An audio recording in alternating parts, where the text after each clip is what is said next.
नमस्कार दोस्तों, मेरे चैनल में आपका स्वागत है। आज की कहानी का नाम है आदमी और लड़की, जो कि निर्मल वर्मा जी ने लिखी है। यह कहानी का सेकंड पार्ट है। पहले का पार्ट आप मेरी चैनल पर जाकर सुन सकते हैं। आदमी चुपचाप लड़की को देखता रहा। लड़की के पीछे खिड़की थी और खिड़की की परे छतें, जहाँ उगती धूप की सफ़ेद तितलियाँ निकल आई थीं। कल रात मुझे एक सपना आया, उसने कहा। कैसा सपना? मैंने देखा तुम नीचे खड़ी हो। तुम ऊपर मेरे कमरे को देख रही हो।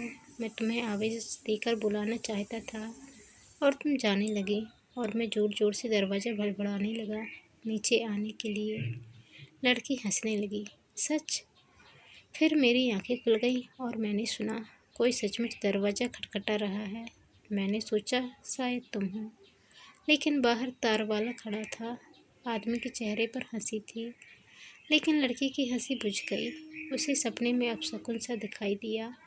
वह अपशगुनों के बीच रहती थी, इसलिए गरजे में घड़ी दो घड़ी बैठना उसे अच्छा लगता था।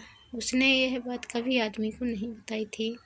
गरजे वाली बात यह नहीं, वह आदमी से कुछ छिपाती थी, किंतु ईश्वर में विश्वास करना, यह उसे एक प्राइवेट किस्म की बीमारी जान पड़ती थी, जिससे वह आदमी को दूर रखना चाहती थी।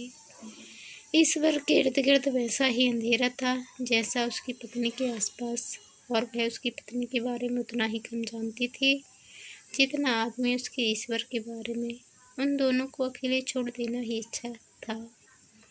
दरवाजे पर घंटी खनखनाई और वे दोनों चौंक गए, एक दूसरे से अलग हो गए। वह भागती हुई दरवाजे के पास गई, सांकल खोलकर बाहर झांका। कोई ग्राहक आया था। अभी लंच टाइम है, उसने कहा और जल्दी से दरवाज़ा भेड़ दिया। लेकिन वह मुड़ी नहीं, चौखट पर खड़ी रही, बंद दरवाजे के शीशे से खुलता हुआ दिन देखने लगी। अक्टूबर का दिन धुंध की परत से निकल रहा था। उसे बहुत पहले के दिन याद आए, जब वह आदमी से नहीं मिली थी, दुकान से घर अकेले जाती थी और शहर खाली सा लगता था। जब वह आदमी की तरफ मुड़ी तो मुस्कुरा रही थी। कितनी दूर है? उसने पूछा। क्या? आदमी जाने के लिए तैयार खड़ा था। तुम्हारी पत्नी का शहर। इस बार उसने सचमुच पत्नी कहा, जैसे वह उसकी दूर शहर की कोई सहेली हो। आदमी व्यस्त सा हो उठा। 1 घंटा लगता है, उसने कहा। कैसे जाओगे? बस से। हर घंटे बाद बस चलती है।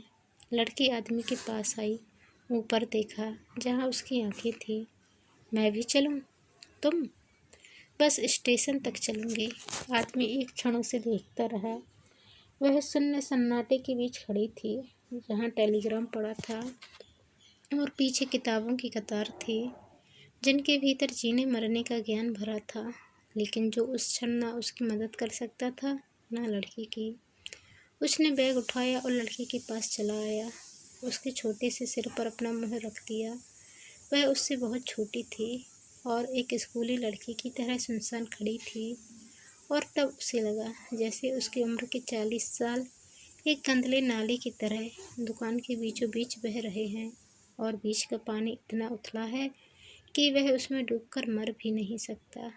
केवल लड़की को उसमें घसीट कर गंदला कर सकता है। वह बाहर चला आया। वह जल्दी से भागकर खिड़की के पास आई। आदमी दुकान से निकलकर सड़क पार कर रहा था। वह खिड़की के लंबे शीशे से उसे छोटा होते हुए देखती रही। दूसरे दिन लड़की उसके फ्लैट पर गई, यूं टहलते हुए। हालांकि उसे मालूम था कि वह शहर से बाहर है और मकान खाली है। वह पिछली रात को ही चला गया। फ्लैट की डुप्लीकेट चाबी उसके पास थी, जो हमेशा उसके पास रहती थी, और वह किसी भी समय उसके अपार्टमेंट में जा सकती थी। किंतु उस शाम वहाँ कोई न था। सीढ़ियाँ अंधेरे में डूबी थीं और चौकीदार का केबिन खाली पड़ा था। भीतर जाने के बजाय वह पीछे चलती गई, ताकि दूर फासले से वह आदमी का कमरा देख सके, जो तीसरी मंजिल पर था और जिसकी एक खिड़की पार्क की तरफ खुलती थी। पार्क में बच्चे खेल रहे थे। खिड़की बंद थी।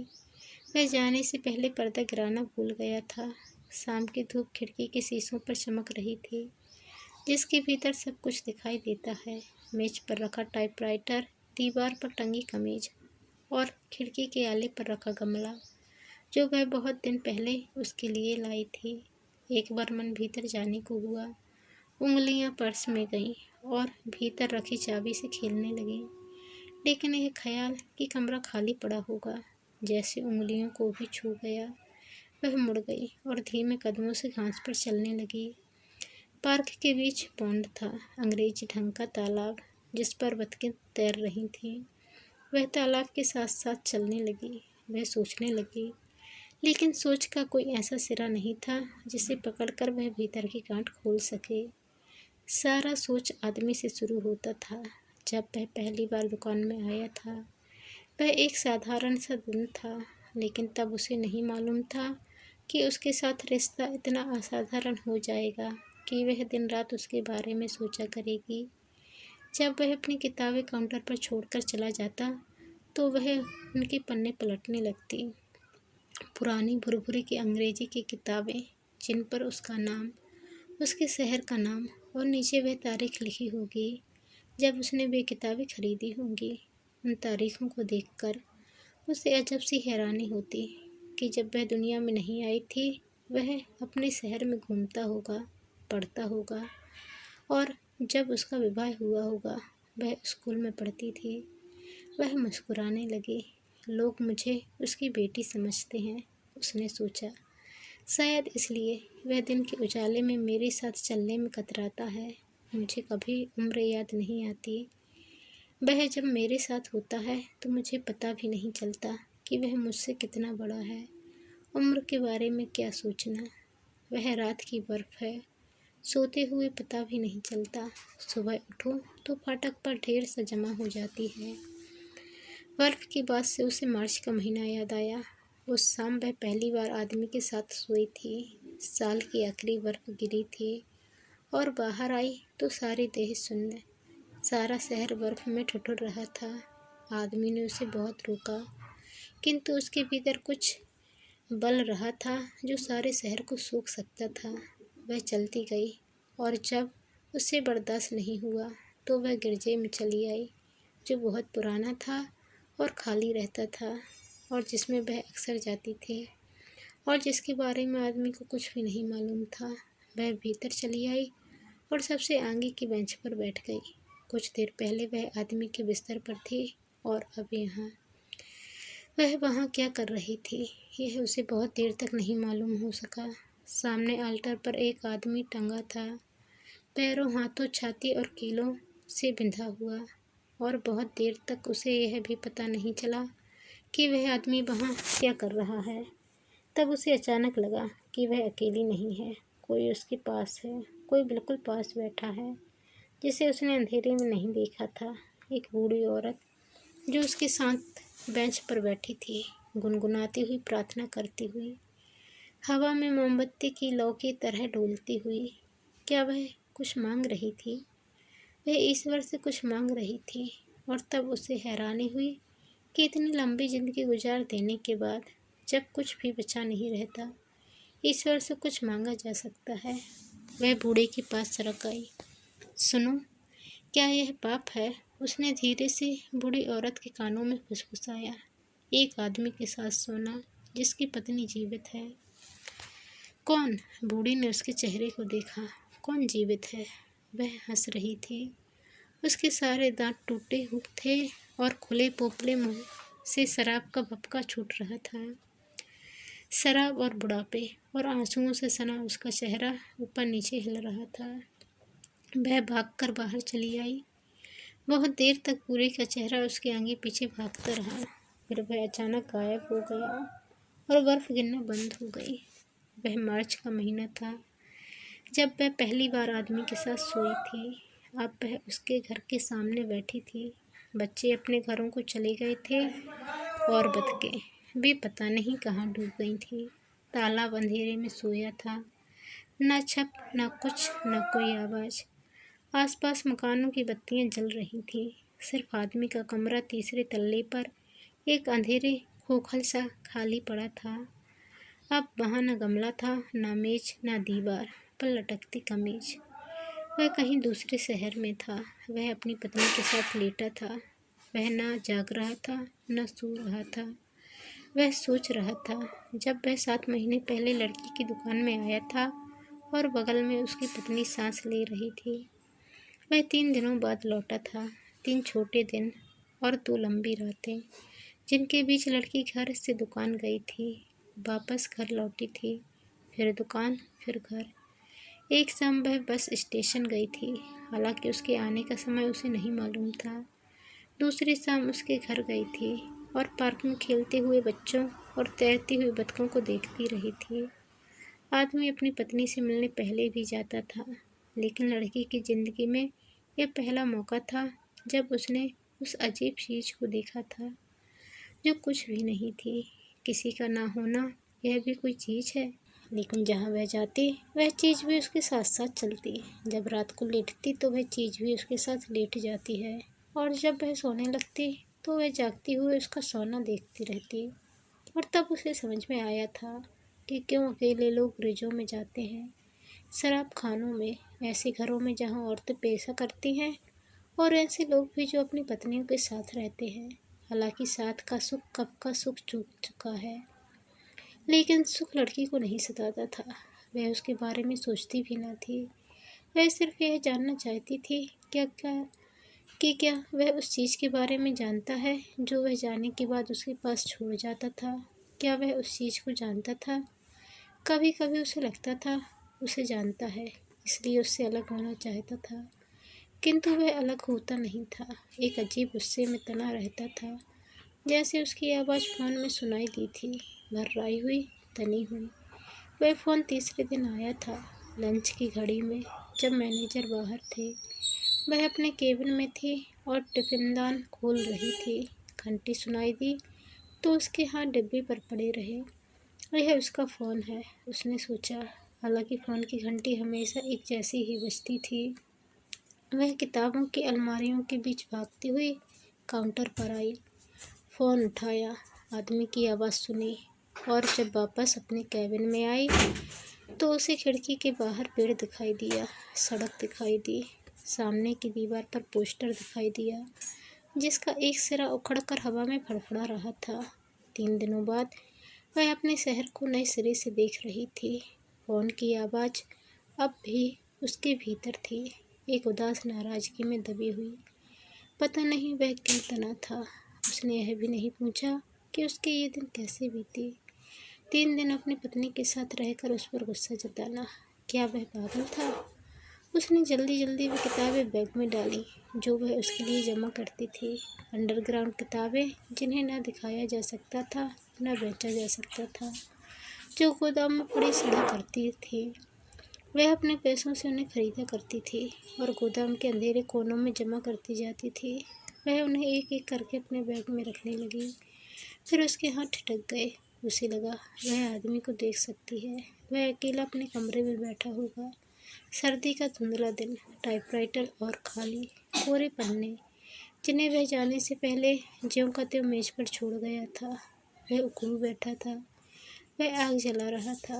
वह अखबार के कागजों को अंगूठी में झेंक रहा था, जिसका धुआं ऊपर उठता था, चिमनी में जाता था, खांसने लगता था, फिर लौटकर पानी बन जाता था। आदमी बार बार अपने कोहनी से आंखें पोंछने लगता था।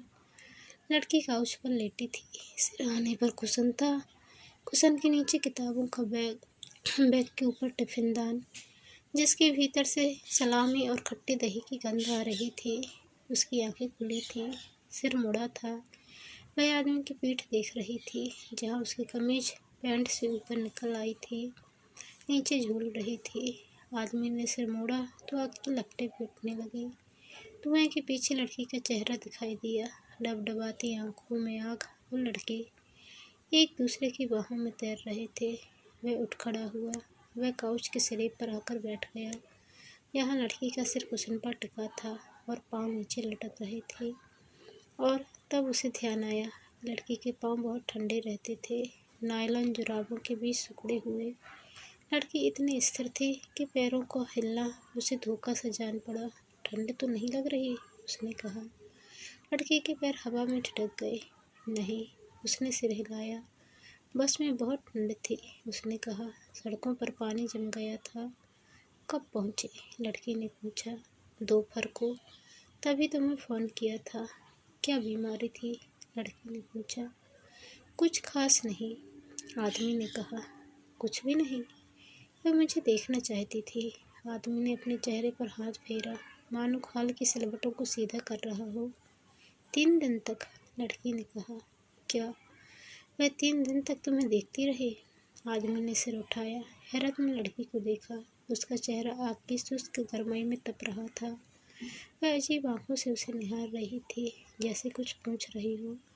आदमी ने उसका हाथ अपने हाथ में सरका लिया, सहलाने लगा। सफ़ेद कुंवारा हाथ, जिसने अभी तक केवल सेकंड हैंड किताबों को छुआ था, लेकिन उनके भीतर के भुरभुरे पन्नों को नहीं पढ़ा था, जिनमें लोग विवाह करते हैं, एक दूसरे से अलग हो जाते हैं, बूढ़े हो जाते हैं, अकेले कमरों में मर जाते हैं। आदमी के भीतर एक अंधी सी वासना उठी, जिसका उस समय लड़की की देह से कोई रिश्ता नहीं था। उसने उसे अपने पास घसीट लिया, उसकी देह को अपने 40 सालों के भीतर दबोच लेने के लिए, और वह खिंच भी आई, बिल्कुल एक कबूतर की तरह उसके सीने से सट गई। क्या तुम उसके साथ सोए थे? लड़की की आवाज़ इतनी धीमी थी कि आदमी को भ्रम हुआ कि जो उसने सुना है वह भी भ्रम है। तुमने कुछ कहा? क्या तुम उसके साथ?